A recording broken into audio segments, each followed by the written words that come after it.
Culture chic, influence pop, courant choc, bienvenue dans Version française, le magazine qui annonce la couleur en 100% bleu, blanc, rouge.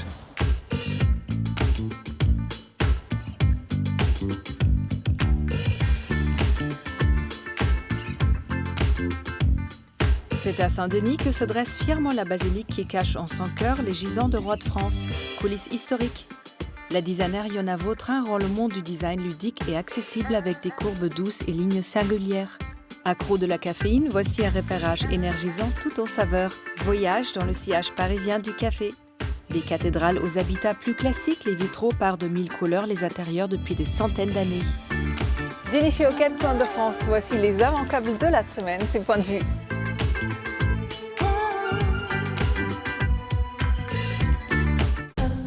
Avec la belle idée de la malle française, on se la joue VIP avec les services d'une styliste à distance. Sans abonnement et à échéance variable, vous recevez chez vous un colis contenant environ 12 pièces, chaussures, robes, tops de différentes maisons et créateurs qu'il faudra renvoyer 7 jours plus tard. Une manière de consommer malin. C'est en 1916 que le vélo Solex se verra déposer son premier brevet. Ce drôle de vélo français repose sur un principe simple, une résistance mécanique élevée et le rajout d'un moteur peu gourmand en carburant. Incontournable grâce à son look noir et doré et son moteur rond, il connaît son âge d'or dans la seconde partie du XXe siècle, une affaire qui roule. Du cactus à la plante grasse, en passant par celle suspendue qui dégringole, les plantes de toutes sortes habillent de plus en plus nos intérieurs. Reste encore à bien savoir s'en occuper. Dans l'ouvrage Belles plantes, on nous donne 1001 astuces de l'entretien de notre verdure, au pot adéquat ou encore à l'emplacement idéal, Green Attitude. Chez One Settery, c'est jouet en bois only. Cette micro-entreprise propose de quoi divertir les enfants, mais pas au détriment des forêts. Ici, le bois est français ou européen et surtout issu de récoltes durables. Durabilité dans les forêts qui se ressent sur la qualité des produits au goût d'autrefois. Un engagement qui dure dans le temps.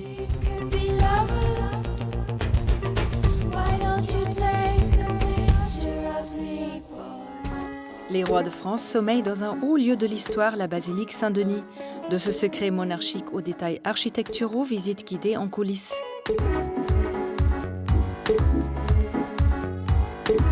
Une rosace colorée, des croix d'ogive et des arcs-boutants. Non, nous ne sommes pas dans la cathédrale de Notre-Dame, mais dans la basilique de Saint-Denis, devenue au XIIe siècle le tout premier édifice d'art gothique de l'histoire religieuse. L'art gothique est né en Île-de-France. D'ailleurs, au départ, on ne l'appelle pas l'art gothique, on l'appelle l'art de l'Île-de-France. Et donc, l'art gothique, c'est un nouvel art qui fait rentrer la lumière, qui ouvre la pierre en faisant de grands vitraux. C'est un peu le modèle pour beaucoup d'autres églises. Les roses de Notre-Dame ont été plus ou moins copiées sur les roses du transept de Saint-Denis. Avant que Serge Santos nous guide dans les coulisses très privées de cette splendide cathédrale de lumière, commençons la visite par le commencement. Qui était donc Saint-Denis ? Alors Saint-Denis, c'est un personnage historique, contemporain quasiment du Christ. On dit qu'il a été martyrisé sur la butte Montmartre et qu'il aurait ensuite pris sa tête dans ses mains et qu'il aurait marché jusqu'à Saint-Denis, conduit par un ange et une lumière céleste. Et il n'en fallait pas plus aux rois et aux reines de l'époque pour faire de ce lieu saint le cimetière privilégié du royaume de France. De Dagobert à Louis XVIII, pas moins de 43 rois et 32 reines ont été inhumés ici, dans la crypte de Saint-Denis, mais aussi sous ces tombeaux sculptés à leur image, dont Serge nous révèle les symboliques cachés. En fait, les rois étaient enterrés en 3 morceaux. Donc il y a un gisant d'entrailles, un gisant de corps et un gisant de cœur. Ça correspondait au fait que bien souvent, ils mouraient loin de Paris, donc il fallait pouvoir conserver les corps. Voilà un exemple de gisant de cœur. Frère de Saint-Louis, Charles d'Anjou, qui est représenté avec dans sa main gauche un petit cœur. Et pour accéder au royaume des morts, les souverains se devaient d'être en bonne compagnie. Le lion, c'est la force, et les chiens, c'est la fidélité, mais c'est une fidélité après la mort. C'est en quelque sorte un personnage qui guide dans les royaumes souterrains. En parlant de guide, on continue de suivre le nôtre qui nous emmène cette fois dans une pièce secrète, gardienne de l'histoire de la basilique. Alors on se trouve dans la sacristie de la basilique, qui est habituellement fermée au public, et qui est un lieu créé par Napoléon. Et il en a fait un grand lieu pour raconter quelques épisodes centraux de l'histoire de la basilique. Donc la prédication de Saint-Denis, l'enterrement de Dagobert, les reines de France avec Marie de Médicis qui est sacrée à Saint-Denis, toutes les reines ont été sacrées à Saint-Denis, et puis ce tableau assez exceptionnel qui montre la recherche des corps des rois en 1817 à la demande de Louis XVIII, les corps qui avaient été exhumés par les révolutionnaires, on les recherche dans les 2 fosses communes qui avaient été créées dans le jardin. Et oui, la Révolution est passée par là, et en tant que nécropole des rois, Saint-Denis était le symbole par excellence de la féodalité dont il fallait se débarrasser. Et forcément, lorsqu'on déterre des corps, il faut s'attendre à quelques surprises. Henri IV était bien conservé, mais par exemple Louis XIV, on dit dans le texte qu'il était noir comme l'encre, et Louis XV en putréfaction liquide. Donc il y a des scènes assez terribles où on tire des coups de fusil dans la crypte pour que la poudre cache les odeurs qu'on peut imaginer. Laissons à l'histoire ces trivialités terrestres et rapprochons-nous un peu plus du royaume céleste. Que dites-vous de prendre un peu de hauteur pour profiter du plus beau point de vue sur la nef? Alors on se trouve près du buffet d'orgue, un orgue construit par Cavalier-Coll, un jeune facteur d'orgue de 25 ans, qui construit ici son premier orgue. Il va en construire 500 par la suite. Et on a une vue magnifique sur la nef de la basilique, avec toutes ces colonnes verticales qui montent vers le ciel et qui donnent cette sensation de hauteur très importante. Elle fait 30 mètres sous voûte et on a l'impression que c'est encore beaucoup plus. Un petit air de requiem aurait été parfait pour accompagner cette belle vue, mais pour nous consoler, Serge nous propose de gravir encore quelques marches pour aller faire sonner la grosse Louise. Nous voilà tout en haut du beffroi en présence de l'unique cloche de Saint-Denis âgée de 6 siècles. Elle pèse environ 8 tonnes, donc c'est une des plus grosses cloches, un des plus gros bourdons de France. Chose promise, chose due, on a très envie d'entendre ces 8 tonnes résonner. Pas mal. Allez, cerise sur le gâteau, notre visite s'achève au point culminant de la basilique avec une vue imprenable sur la butte Montmartre où Saint-Denis a été décapité et où toute l'histoire a commencé.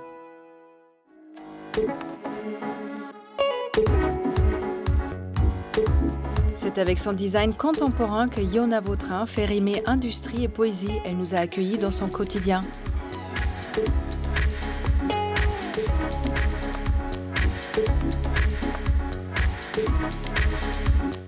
Curieuse et manuelle depuis sa tendre enfance, Yona Vautrin a rapidement été attirée par l'univers du design industriel. Après ses études de design à Nantes, elle fait un passage en Espagne chez Camper, puis à Milan chez George Snowden, avant de revenir à Paris chez les frères Bouroulec et de monter son atelier en 2009. Illustration, céramique, luminaire, mobilier, art de la table, Yona a pu s'exprimer à travers de nombreuses collaborations, comme avec Monoprix ou Emmaüs, ou avec la SNCF pour qui elle a imaginé des lampes pour leurs wagons. Véritable touche-à-tout, c'est ce grand écart et cette grande liberté qui lui a plu. On pourrait passer une vie entière pour tout savoir, tout comprendre. Et en fait, c'est vrai que ce métier est un peu plus généraliste. Mais on a besoin d'avoir des notions de tout et ce qui fait qu'on a toujours envie de s'alimenter de tout ce qui se passe. C'est vraiment la richesse de ce métier et ce qui fait qu'on ne s'ennuie jamais. Si Yona varie les plaisirs et les projets, elle a quand même une attirance particulière pour la confection d'objets de petite taille. Il y a quelque chose aussi autour de la main qui est important. C'est vrai que je dessine souvent des petits objets proches du corps. Et voilà, je trouve que c'est une échelle qui peut parler beaucoup parce qu'elle est proche des gens, elle est facile à intégrer dans son quotidien, à utiliser, un peu comme si c'était des petits animaux de compagnie. Une signature qui mêle des formes organiques à des formes géométriques qui se matérialisent aussi bien sur ces objets en 3D, mais également dans ses illustrations pour enfants et des lectures plus adultes comme ce Kama Sutra illustré. Je dirais presque à l'image d'un sculpteur qui va avoir une sorte d'obsession, faire évoluer cette forme, la faire muter. Et en fait, à travers des objets industriels, c'est quelque part ce que j'essaie de faire. Et je trouve que ça, c'est intéressant de mélanger l'aspect sculptural à l'aspect industriel. Et c'est cette signature qui a attiré les fondateurs de la maison d'édition Moustache avec qui Yona collabore depuis plus de 10 ans. Et ça, c'est un truc qui nous a vraiment intéressés parce que c'est très rare. Sa capacité à rendre ses pièces extrêmement identifiables grâce à un espèce de glossaire graphique qui s'est affirmé très vite et à l'usage finalement d'un vocabulaire de forme tellement personnel qu'on identifie un objet dessiné par Yona Vautrin au premier coup d'œil. Souvent source d'échanges, les projets se font en collaboration et ensemble, ils cherchent les solutions pour le bon développement des pièces de Yona. Et puis aussi... Et là aussi, tu vois, du coup, l'affaissement, il vient se répercuter sur cette ligne. Et puis je pense qu'il faut changer l'épaisseur du miroir. Ouais. Là, c'est trop épais. Effectivement, et puis il faut le placer un petit peu plus loin dans le cadre. Ouais, Comme ça, on sera sûr de ne pas sentir l'épaisseur, même s'il y a un petit défaut de fabrication. Pour éviter les mauvaises surprises, Yona utilise toujours des logiciels 3D pour matérialiser une idée à plat. J'utilise l'outil 3D qui me permet vraiment de sculpter les pièces formellement, de façon très précise. Et aussi, ça permet d'intégrer toutes les questions techniques. Sans faire d'erreurs de proportion. Voilà, ça permet vraiment d'intégrer la proportion à une idée aussi formelle. Car quand on travaille avec des matériaux différents, on doit aussi composer avec leurs contraintes. Je trouve que toute la magie de ce métier, c'est d'essayer de transformer les contraintes en positif. Si on pense à une pièce en aluminium, on ne va pas la penser comme une pièce en céramique ou une pièce en bois. Ou voilà, en fait, tout dépend des savoir-faire, des usinages. Et nous, les designers, on compose avec tout ça et on essaie d'en sortir le meilleur. Et on dirait bien que Yona Vautrin a trouvé la formule magique pour sortir le meilleur de tous ces savoir-faire qu'elle sollicite à travers son imagination débordante.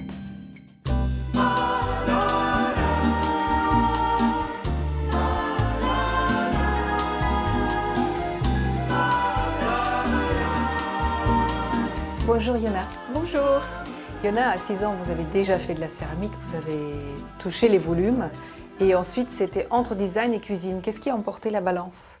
Eh bien, le design, comme vous pouvez le savoir. Mais j'ai beaucoup hésité avec la cuisine parce que c'était quelque chose qui me passionnait autant. Mais à l'époque, c'était un métier très peu valorisé parce que c'était un métier difficile, etc. Mais moi, j'y voyais quand même un métier très créatif et puis qui parlait aux gens, qui transforme la matière, qui parle d'esthétique et puis aussi de transmettre un peu de bonheur aux gens. Et je pense que j'y ai vu un peu la même chose dans le design. Yona, on ne peut pas parler de vous sans évoquer la lampe Binic, cette petite lampe qui a été inspirée par un manche à bateau et qui a fait un succès incroyable et qui a changé votre vie, en quelque sorte. Tout à fait. C'est vrai que j'ai dessiné cette petite lampe en 2009, qui est sortie en 2010. Et donc, elle s'appelle Binic, c'est le nom d'un tout petit phare en Bretagne, sachant que je suis originaire de Bretagne. Oui. C'était un petit clin d'œil à mes origines. Elle est sortie au bon moment, avec le bon prix, la bonne taille. Et elle a séduit tout de suite le public, ainsi que la presse. Et ça m'a permis en fait d'ouvrir la voie, on va dire, d'un design plus personnel et d'ouvrir mon propre studio en 2010. Justement, c'est quoi votre moteur ?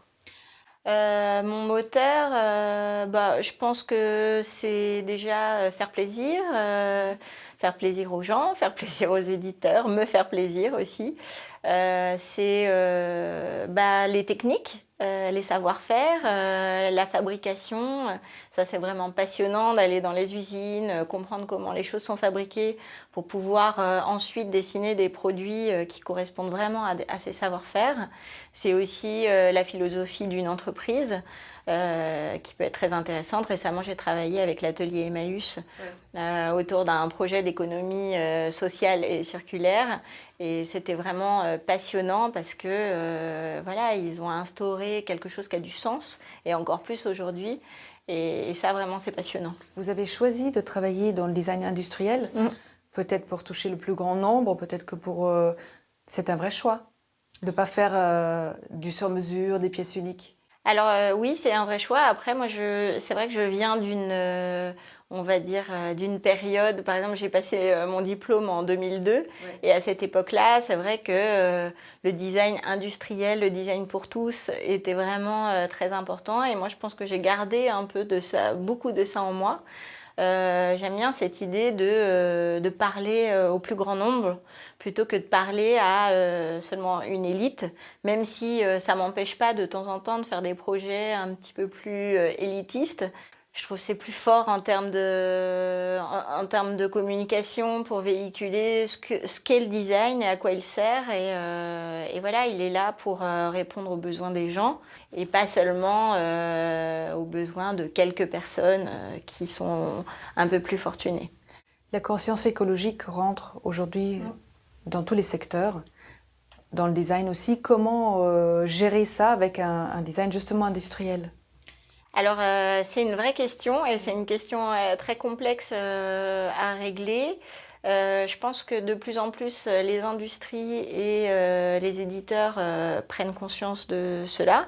Les designers, évidemment, ont envie le mieux possible de participer, d'amener des idées, mais c'est un process qui est très lent.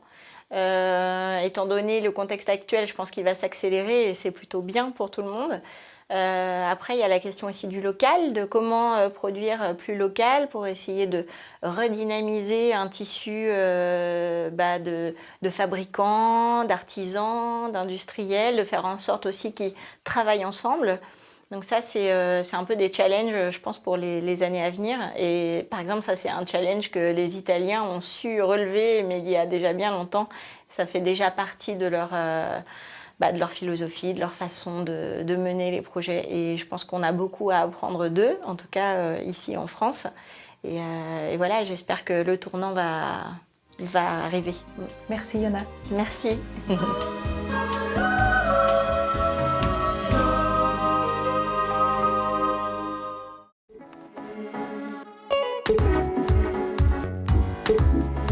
Pour se réveiller le matin, pour terminer un repas ou pour 1001 autres occasions, le café nous accompagne aujourd'hui dans la capitale à travers 3 adresses.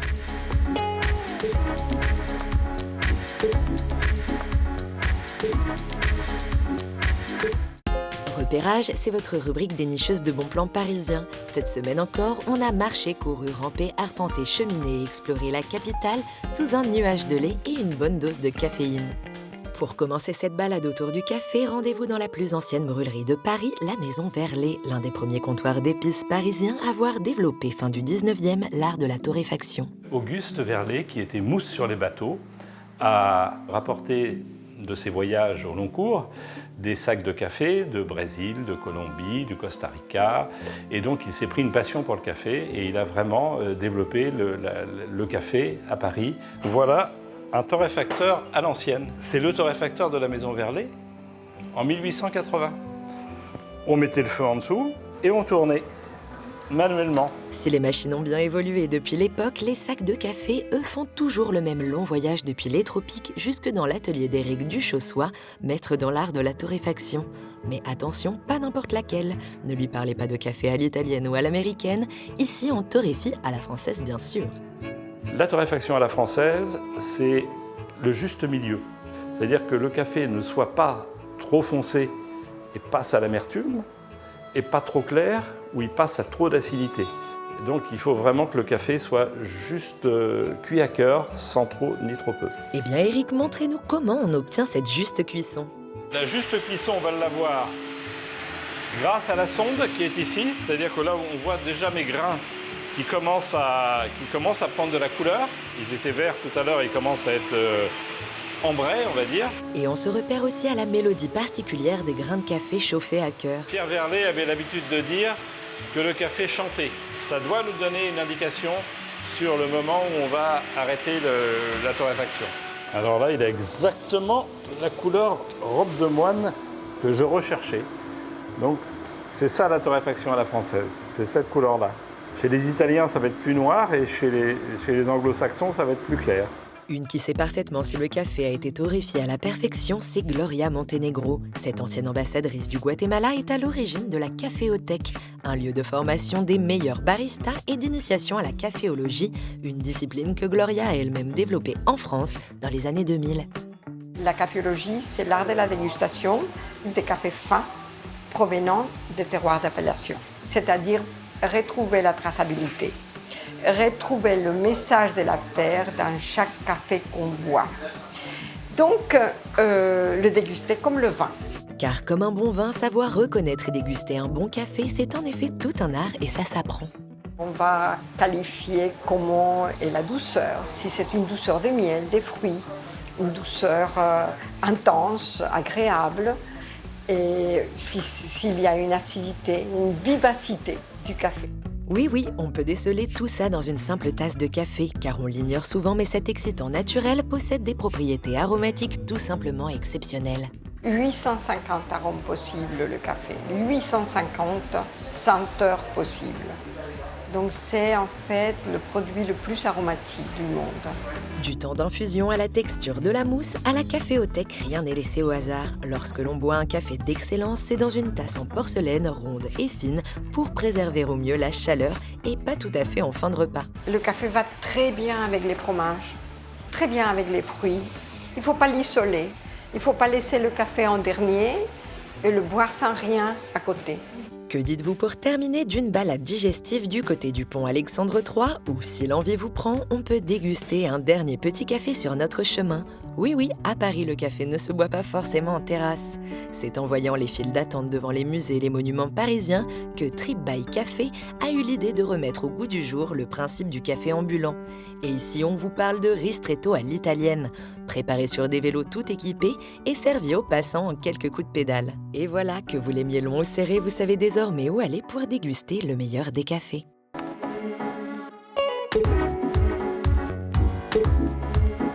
L'alliance du verre, du métal et surtout du savoir-faire de la main de l'atelier Bernard Fournier donne naissance à des vitraux spectaculaires dans Focus.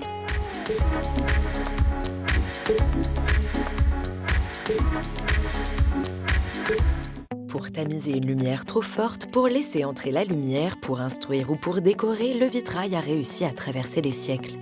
Les vitraux tels que nous les connaissons aujourd'hui remontent au Moyen-Âge et la technique, elle, n'a pas tellement évolué. Grisaille, plomb, diamant ou carton font toujours partie du vocabulaire des maîtres verriers de notre temps.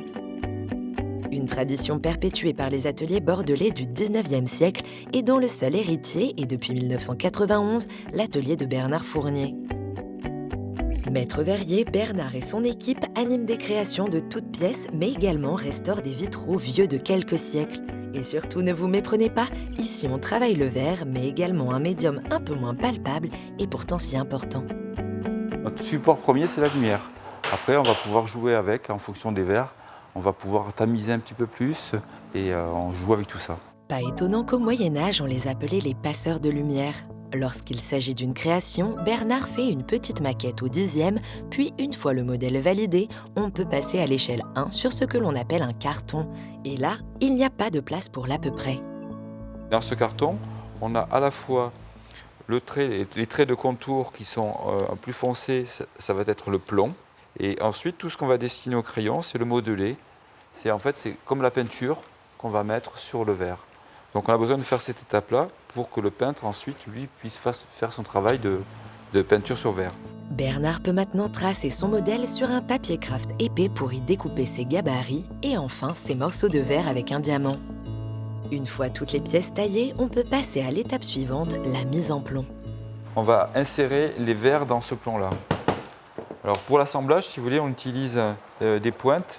Ça va permettre aussi à tenir toutes les pièces le temps du montage. Donc là, ce qu'il est en train de faire, c'est de mettre ces pointes-là et de tourner le plomb en fonction des courbes du verre. Une fois la mise en plomb terminée, il faut souder chaque intersection de façon à ce que le vitrail ne bouge pas et puisse rester en place pendant les 100 prochaines années. Car après plus de 100 ans d'existence, certains vitraux ont besoin d'un petit rafraîchissement. On est un petit peu, si vous voulez, les médecins du vitrail, quoi. On cherche des pathologies, on administre des remèdes et ensuite pour redonner une certaine pérennité aux vitraux anciens. Et c'est avec Fernando que l'on découvre la deuxième partie de cet atelier. Ici, il doit redonner de la couleur à ce vitrail aux teintes un peu passées. Donc, comme je travaille sur une surface qui est lisse, qui n'absorbe pas, comme la toile, le papier, ainsi de suite, si vous voulez, j'ajoute un petit peu de gomme arabique dans ma grisaille, mes émaux, pour que l'ensemble, c'est-à-dire ma peinture, puisse se fixer un petit peu sur le verre. Après avoir peint ses contours, Fernando peut commencer son modelé. Il applique une couche d'émail qu'il patine après séchage, puis, avec différents pinceaux, il vient enlever de la matière pour créer de la lumière. Coup de pinceau après coup de pinceau, le visage de cette vierge prend vie et gagne en relief. Il faudra ensuite cuire le tout pour fixer la couleur avant la mise en plomb. Tout ce que vous voyez n'est qu'une partie du métier de maître verrier, car une fois terminé, un vitrail doit être installé, et là, changement de tenue obligatoire. Le vitrail, si vous voulez, a une fonction à la fois de décoration, mais aussi de fermeture. Il faut que ça puisse rendre l'édifice étanche. Mais le travail de chantier est un travail aussi difficile, qui est physique. On travaille sur des échafaudages, il faut déposer des objets lourds, taper dans la pierre. Enfin, on travaille sur divers supports, hein, la pierre, le bois, le fer. Et c'est un métier aussi à part entière. Que ce soit pour des créations comme pour l'église des Cordeliers à Saint-Émilion ou des restaurations comme aux cathédrales de Narbonne et de Poitiers, Bernard, Victor et Fernando continuent de perpétuer ce savoir-faire ancestral dans leurs ateliers bordelais.